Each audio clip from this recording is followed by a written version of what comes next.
ചിലങ്കയോടുള്ള പ്രണയത്താൽ ജീവൻ കൊടുത്ത കാളിന്ദിയുടെ കഥ. ഒരു ഗ്രാമത്തിൽ ഒരു പെൺകുട്ടി ഉണ്ടായിരുന്നു.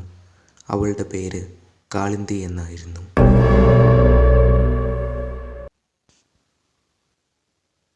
അവൾക്ക് നൃത്തം ചെയ്യാൻ വളരെ ഇഷ്ടമായിരുന്നു.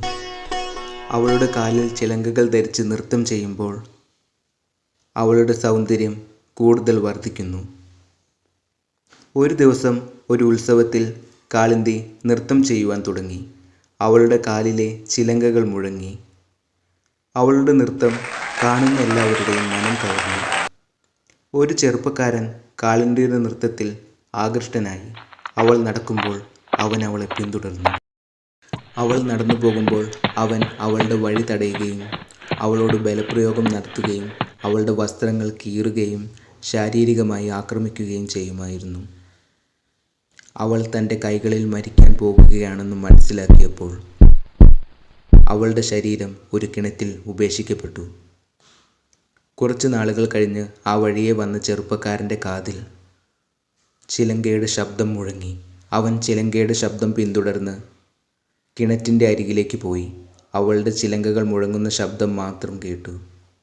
അവൻ കിണറ്റിനടുത്തിരുന്ന് കാളിന്തിയുടെ ചിലങ്കകളുടെ ശബ്ദം കേട്ടുകൊണ്ടിരുന്നു.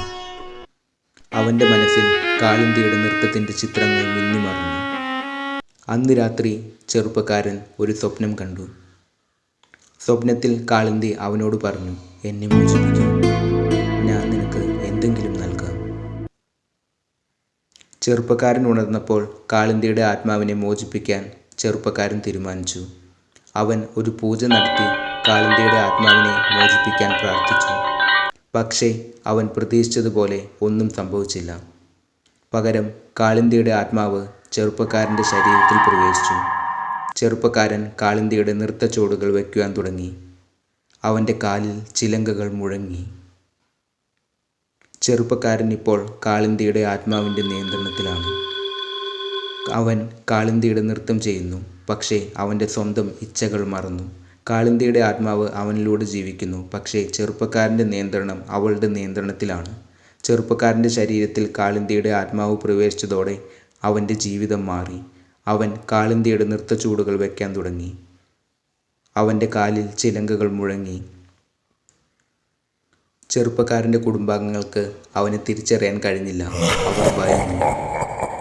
ചെറുപ്പക്കാരൻ്റെ അമ്മ ഒരു താന്ത്രികനെ കാണാൻ പോയി. അവൻ പറഞ്ഞു, ഒരു പെൺകുട്ടിയുടെ ആത്മാവ് നിങ്ങളുടെ മകൻ്റെ ശരീരത്തിൽ പ്രവേശിച്ചിരിക്കുന്നു. അവളെ മോചിപ്പിക്കാൻ നിങ്ങൾ ഒരു പ്രത്യേക പൂജ നടത്തണം. ചെറുപ്പക്കാരൻ്റെ അമ്മ പൂജ നടത്തുവാൻ തീരുമാനിച്ചു. പക്ഷേ അത് എളുപ്പമായിരുന്നില്ല. അവൾക്ക് കാളിന്തിയുടെ ആത്മാവിനെ മോചിപ്പിക്കാൻ കഴിയുമോ? അതോ ചെറുപ്പക്കാരൻ കാളിന്തിയുടെ ആത്മാവിൻ്റെ നിയന്ത്രണത്തിൽ എന്നേക്കുമായി തുടരുമോ? പൂജ നടത്താൻ തീരുമാനിച്ചതോടെ ചെറുപ്പക്കാരൻ്റെ അമ്മ ഒരു പ്രത്യേക താന്ത്രികനെ കാണാൻ പോയി. താന്ത്രികൻ അവളോട് പറഞ്ഞു, പൂജ നടത്താൻ നിങ്ങൾക്ക് ഒരു പ്രത്യേക വസ്തു വേണം. കാളിന്തിയുടെ ചിലങ്കകളിൽ ഒന്ന് കണ്ടെത്തിയാൽ പൂജ വിജയിക്കും. ചെറുപ്പക്കാരൻ്റെ അമ്മ കാളിന്തിയുടെ ചിലങ്കകൾ തിരയാൻ തുടങ്ങി. അവൾ കിണറ്റിനടുത്ത് പോയി.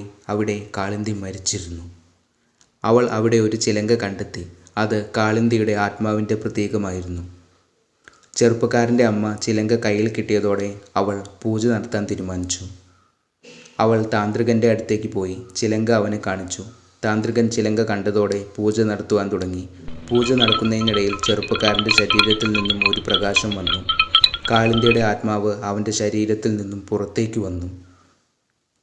കാളിന്തിയുടെ ആത്മാവ് ഒരു നിമിഷം നിൽക്കുകയും ചെറുപ്പക്കാരനെ നോക്കുകയും ചെയ്തു. ചെറുപ്പക്കാരൻ പെട്ടെന്ന് ഉണർന്നു. അവന് എന്താണ് സംഭവിച്ചതെന്ന് മനസ്സിലായില്ല. അവൻ തൻ്റെ അമ്മയെ നോക്കി. അവൾ സന്തോഷത്തോടെ കരയുകയായിരുന്നു. അവൻ്റെ അമ്മ അവനെ കെട്ടിപ്പിടിച്ചു പറഞ്ഞു, എൻ്റെ മകനെ, നീ സുരക്ഷിതനാണ്.